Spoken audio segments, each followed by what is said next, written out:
Enfin, au terme de quelle analyse êtes-vous arrivé à votre conclusion et aux décisions dont vous avez fait part aux Français? Oui, le 29 mai, j'ai eu la tentation de me retirer. Et puis en même temps, j'ai pensé que si je partais, la subversion menaçante allait déferler et emporter la République. Alors, une fois de plus, je me suis résolu. Vous savez, depuis quelque chose comme 30 ans que j'ai affaire à l'histoire, il m'est arrivé quelquefois de me demander si je ne devais pas la quitter.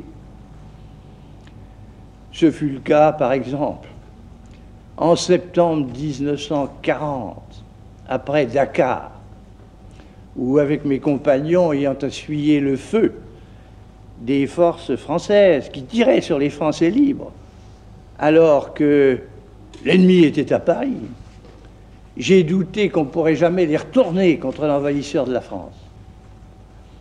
Ça a été le cas à Londres, en mars 1942, où devant une dissidence à l'intérieur de la France libre, dissidence dont le gouvernement britannique avait été le complice, sinon l'instigateur, je suis allé dans un coin de la campagne anglaise en faisant savoir à Londres que je ne poursuivrais pas mon entreprise aux côtés de la Grande-Bretagne si mes conditions n'étaient pas acceptées. Ce fut le cas en 1946, quand, submergé par le torrent stérile des partis sur lequel je n'avais pas de prise et ne pouvant plus agir à la place où j'étais, je l'ai quitté. Ce fut le cas en 1900. Non, du point de vue de l'homme, la solution communiste est mauvaise. Le capitalisme dit, grâce au profit qui suscite l'initiative, fabriquons de plus en plus de richesses qui, en se répartissant par le libre marché, élèvent, en somme, le niveau du corps social tout entier. Seulement, voilà, la propriété, la direction, le bénéfice des entreprises dans le système capitaliste n'appartient qu'au capital. Et alors ceux qui ne le possèdent pas se trouvent dans une sorte d'état d'aliénation à l'intérieur même de l'activité à laquelle ils contribuent. Non, le capitalisme du point de vue de l'homme n'offre pas de solution satisfaisante. Il y a une troisième solution, c'est la participation qui, elle, change la condition de l'homme au milieu de la civilisation moderne. Dès lors que des gens se mettent ensemble pour une œuvre économique commune, par exemple pour faire marcher une industrie, en apportant soit les capitaux nécessaires, soit la capacité de direction, de gestion et de technique, soit le travail, il s'agit que tous forment ensemble une société où tous aient intérêt à son rendement et à son bon fonctionnement, est un intérêt direct. Ça implique que soit attribué de par la loi à chacun une part de ce que l'affaire gagne et de ce qu'elle investit en elle-même grâce à ses gains. Cela implique aussi que tous soient informés d'une manière suffisante de la marche de l'entreprise et puissent, par des représentants qu'ils auront tous nommés librement, participer à la société et à ses conseils pour y faire valoir leurs intérêts, leurs points de vue et leurs propositions. C'est la voie que j'ai toujours crue bonne.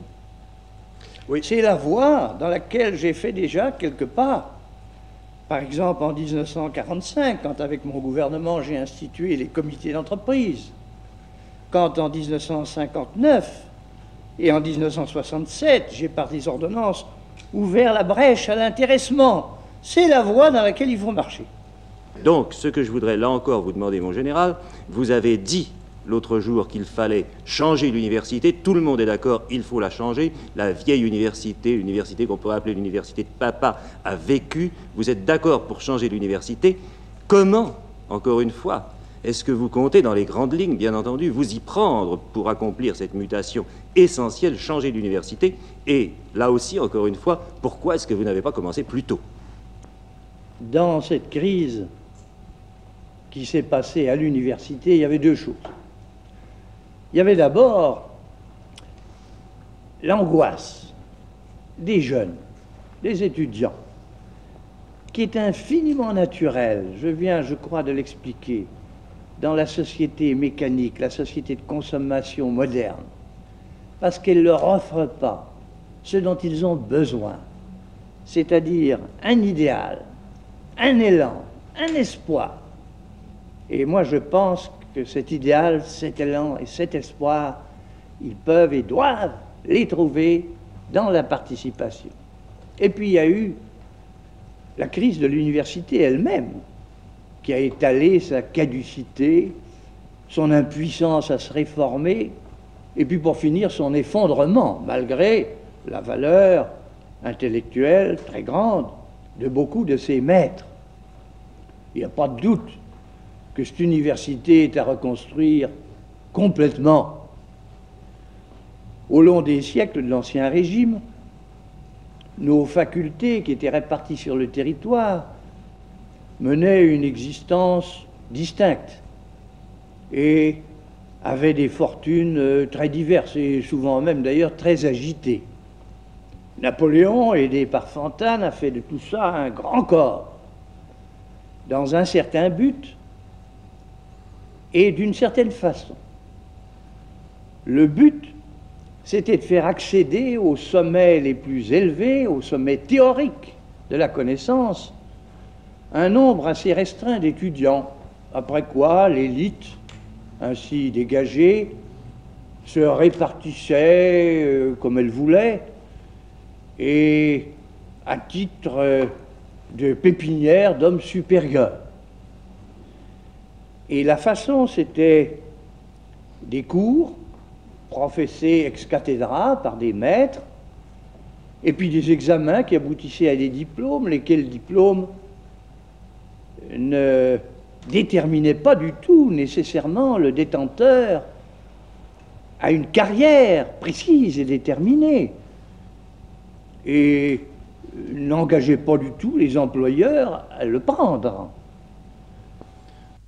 D'abord, il y a le communisme qui dit « créons d'office le plus possible de biens matériels et répartissons-les d'office de telle sorte que personne n'en dispose à moins qu'on ne l'y autorise. » Comment? Par la contrainte. La contrainte morale et matérielle constante. Autrement dit, par une dictature qui est implacable et perpétuelle, même si, à l'intérieur d'elle-même, des clans différents s'en saisissent tour à tour en se vouant aux gémonies.